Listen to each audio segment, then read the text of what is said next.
Welcome viewers. इस video lecture में हम लोग आज पढ़ेंगे एनालिसिस ऑफ रोलिंग प्रोसेस। सबसे पहले जैसे कि ये ड्राफ्ट, ओके। फ्लैट रोलिंग में क्या होगा कि flat thickness is reduced by squeezing between two roles.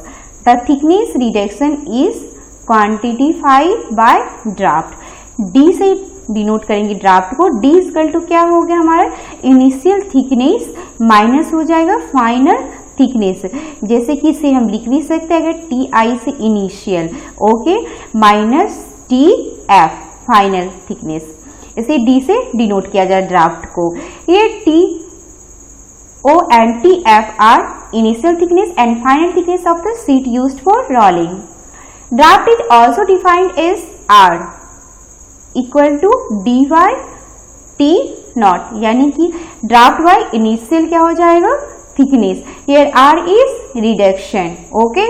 ये ड्राफ्ट है और ये हमारा जो आर है इसे डिनोट किया गया है रिडक्शन से। Good. During rolling the workpiece with increases which is termed as spreading. It will be large when we have low width to thickness ratio and low friction coefficient. In strip rolling, okay, इसे हम लिख सकते हैं, ठीक है, T W L, ठीक है, यानी कांस्टेंट होगा T W L thickness with और ये L हो गया लेंथ किसका, जॉब पीस का, ओके। एंट्री पॉइंट और ये आफ्टर रोलिंग प्रोसेस के बाद जो एग्जिट पे जो हमारा डाटा फाइंड आउट होगा, ओके। टी ओ यानी इनिशियल थिकनेस इनटू हो जाएगा initial width into initial length. ये हो किसके इक्वल होगा, टी एफ डब्ल्यू एफ और एल एफ। एफ जो है ये फाइनल के लिए जो भी आप एफ सफिक्स देख रहे हो फाइनल के लिए डेटा इसे बताया गया। हैंस क्या है टी ओ डब्ल्यू भी, यानी वेलोसिटी के टर्म में लिखेंगे तो बी नॉट और यहाँ क्या लिखेंगे वी एफ, ये ध्यान देना है। W O and W F are the initial and final work width, L O and L F are the initial and final work length, B O B F are the entry and exit velocity of the work. तो figure में हम देख रहे हैं यहाँ पे, ठीक है, ये वर्क पीस हो गया, ये दो रोलर जो ऑपोजिट डायरेक्शन में रोल कर रहा है। तो इन स्ट्रिप रोलिंग क्या होगा, विड्थ जो होगा आपका, यानी यहाँ पे जो वर्क पीस है उसका विड्थ चेंज नहीं होता है, ठीक है। तो ये ऑब्जर्व किया गया है कि exit velocity V F is greater than the entry velocity V O, जैसे आप यहाँ पर देख रहे हो, ठीक है, कि वी ओ जो होगा, ओके, वी ओ से ग्रेटर देन होगा V F. In fact, the velocity of the roll sheet continuously increases from entry to exit. VO और VF किसका velocity? Entry और exit points पर work piece का, okay? तो the roll contact the rolling sheet along an arc defined by an angle theta. इस angle theta को क्या करेंगे हम लोग, bite angle, okay.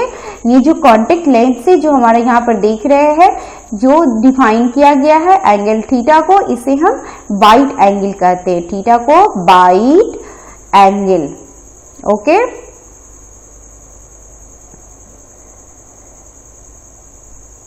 Each roll has radius R, okay, and it has surface velocity VR. VR यानी roll velocity. This velocity is in between entry and exit velocity. However, there is one point or zone along the contact arc where work velocity equals roll velocity. Okay? ये जो आप देख रहे हो, यानी यहाँ एक प्लेन है जहां पर हमारे वर्क और रोल दोनों की वेलोसिटी सेम हो जाएगी।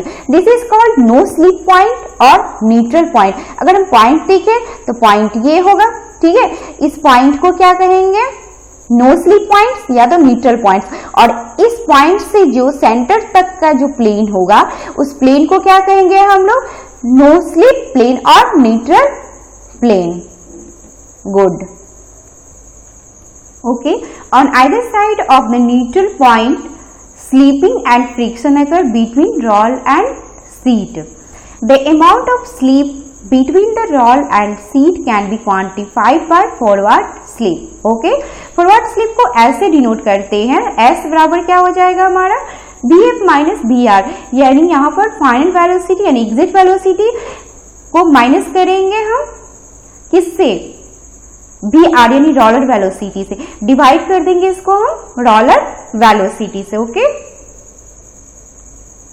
where BF is the final velocity of the work piece and BR is the roll velocity। ये तो फॉरवर्ड स्लिप है। बैकवर्ड स्लिप अगर हमें दिखाना होगा तो हम क्या करेंगे, बैकवर्ड स्लिप के लिए जस्ट रिवर्स हो जाएगा, यहाँ पर BF minus BR by BR हो जाएगा। ओके, बैकवर्ड स्लिप के लिए तो यहाँ पर 1 मिनट,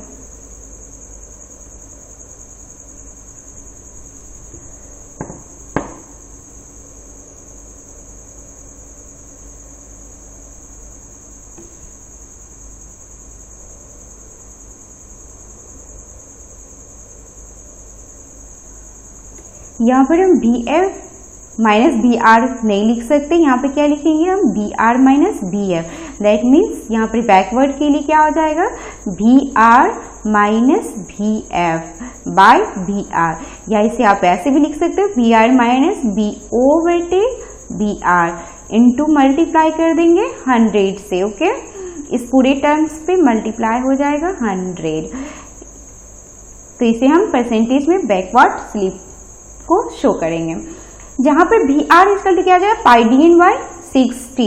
ओके, और न्यूट्रल पॉइंट पे क्या हो जाएगा आपका वर्क पीस का जो वेलोसिटी होगा वो रोलर वेलोसिटी के इक्वल हो जाएगा।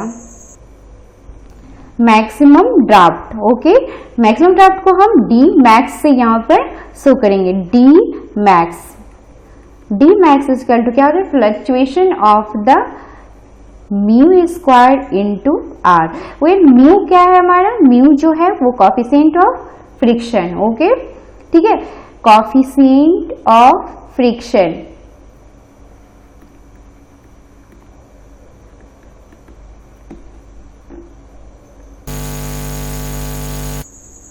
ओके, तो म्यू का जो वैल्यू है वो डिपेंड करेगा कौन सा वर्किंग प्रोसेस है। ओके, कोल्ड वर्किंग में म्यू का वैल्यू 0.1, अगर म्यू का वैल्यू 0.2 है तो वार्म वर्किंग, और 0.421 है तो फॉर हॉट वर्किंग के लिए ये डेटा यूज होगा। म्यू जो होगा वो ग्रेटर देन और इक्वल टू 10 थीटा के बराबर। फॉर मिनिमम पॉसिबल थिकनेस के लिए क्या कंडीशन होना चाहिए, DO माइनस DF का जो मिनिमम होगा वो इक्वल होना चाहिए म्यू स्क्वायर आर के, तो इससे फॉर मिनिमम पॉसिबल थिकनेस को हम लोग ऑब्टेन कर सकते हैं। इस इक्वेशन में आप देख सकते हो कि अगर फ्रिक्शन 0 होगा तो ड्राफ्ट क्या हो जाएगा 0, तो दैट मीन्स हम कह सकते हैं कि जो रोलिंग ऑपरेशन है वो पॉसिबल नहीं होगा। यहाँ हम देख सकते हैं true strain during rolling is given by strain क्या होगा log of TO by TF, यानी आपका ओरिजिनल थिकनेस और ये रहा final thickness of the chop. The true strain is used to find the average flow stress YF and for the rolling power force. तो आप यहाँ पर जो देख रहे हैं हम YF फ्लो स्ट्रेस यानी कि स्ट्रेस को कैलकुलेट करेंगे, ठीक है, जिसपे क्या हो जाएगा मेटल जो डिफॉर्म होना स्टार्ट होगा। YF हम इसे सिग्मा F से भी डिनोट कर सकते हैं, ठीक है, सिग्मा F। K इंटू क्या हो जाएगा यहाँ पर स्ट्रेन पे पावर हो जाएगा N by 1 plus N। Okay, आप देख सकते हो K क्या है हमारा strength coefficient and strength exponent and sigma F average flow stress के अंडर विच मेटल डिफॉर्मिंग। तो सबसे पहले हम contact length, okay, contact length को किससे डिनोट करेंगे L से। तो ये फॉर्मूला यहाँ पर आप देख रहे हो कि ये लिखा हुआ है। ओके, यहाँ पर हम देख रहे हैं, ठीक है, रूट स्क्वायर अंदर कितना है आर यानी रोलर रेडियस को मल्टीप्लाई करेंगे टीओ माइनस टी एफ से, तो कॉन्टेक्ट लेंथ निकलेगा। Okay, roller force acting on the roller, F equal to क्या होगा, फ्लो स्ट्रेस गुना contact length into width of the plate. अब यहाँ पर ध्यान दीजिए, contact length and width of the plate दोनों को अगर हम मल्टीप्लाई करते हैं, WL क्या हो जाएगा, हमारा एरिया के बराबर हुआ, कॉन्टेक्ट एरिया। ठीक है, तो अगर हम फोर्स निकालते हैं और ये स्ट्रेस को मल्टीप्लाई एरिया से कर देंगे तो क्या ये फोर्स फाइंड आउट होगा, क्योंकि आप जानते हो कि स्ट्रेस इक्वल टू क्या होगा, FY A। यही तो हो गया यहाँ पर, देखिए। ठीक है, तो ये हम इस तरह से फाइंड, अगर मान लीजिए हमें कॉन्टेक्ट एरिया दिया हो तो आप कॉन्टेक्ट लेंथ और विड्थ ऑफ प्लेट नहीं लिखोगे, डायरेक्ट आप मल्टीप्लाई कर दोगे। ठीक है, स्ट्रेस से। नेक्स्ट हमारा है torque. Okay, torque find out करेंगे हम।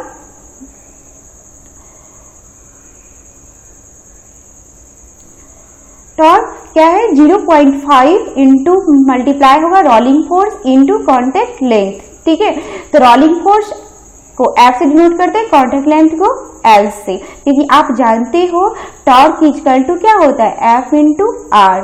ठीक है, F इंटू L, आर क्या है, डिस्टेंस आपका, ये contact length. Okay, power equal to यहाँ पर 2 pi W into F into L, तो यहाँ पर क्या हो जाएगा, वाट के टर्म में। ठीक है, तो ये जितना भी फॉर्मूला है आपका एनालिसिस करने के बाद रोलिंग प्रोसेस में, ये सारे इंपॉर्टेंट है, क्योंकि कंपटीशन में सारे क्वेश्चन आपको जो भी आएंगे इस पे बेस्ड वो न्यूमेरिकल ही आएंगे, और न्यूमेरिकल के लिए आपको ये सारे फॉर्मूला याद होना चाहिए, चाहे आप गेट का एग्जाम दे रहे हो या कोई भी PSU का एग्जाम देते हो। ठीक है, थैंक यू।